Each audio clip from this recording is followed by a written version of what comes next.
Today we're checking out a new projector by Arzen. What's different about this one is it has Roku TV built in. It's the Easy D1R Cube. I want to thank them for sending this over to review on the channel. They're finding out what I think about this projector the same time as you once they watch this video. It's actually on sale at about $169 as of this video, but I'll leave a link down below with current pricing and more information. Also works with Apple AirPlay, Apple Home, Alexa, Google Home as well. It's got 330 ANSI lumens, 1500 to 1 contrast ratio. It's got a sealed optical engine to prevent dust. Also has Dolby audio with built-in 10-watt speakers. It also has autofocus and auto keystone correction. You've got your quick start guide, warranty information. Pretty typical power cable.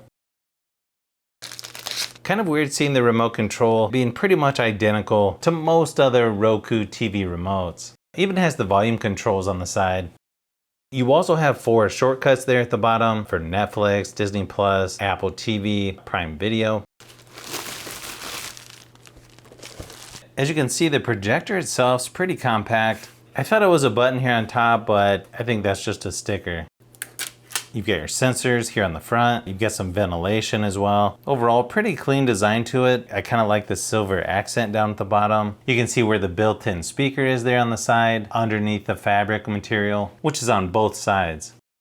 Kind of nice on the bottom here, it has a built-in kickstand. If you want to angle the projector up a little bit, I definitely like the nice and chunky silicone feet on the bottom. And it looks like you've got a mount there in the center if you want to put this on a ceiling or a tripod. You've got 1 USB port on the back, 1 HDMI, a headphone jack, your remote control sensor, reset button, power, plug in the power cord.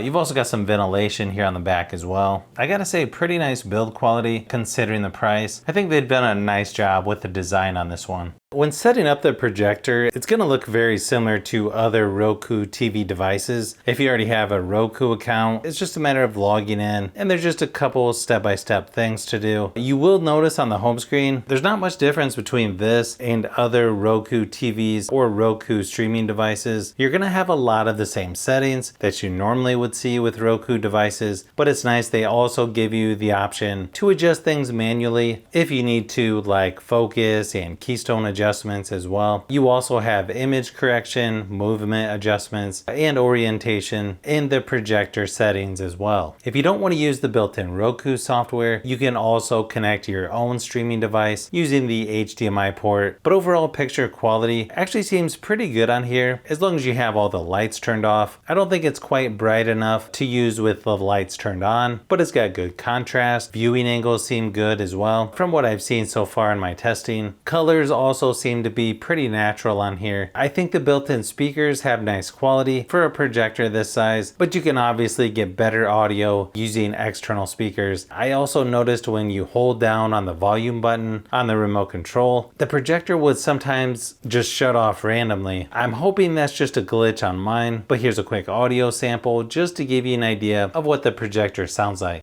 It comes with Android 15 and gets 6 years of software updates, including security updates. So that's going to be hard to beat for a phone in this category. Looks like they kept the physical SIM card in this. But I know you too long, it hurts to watch your blue eyes fade to gray as you fade away. As you fade away.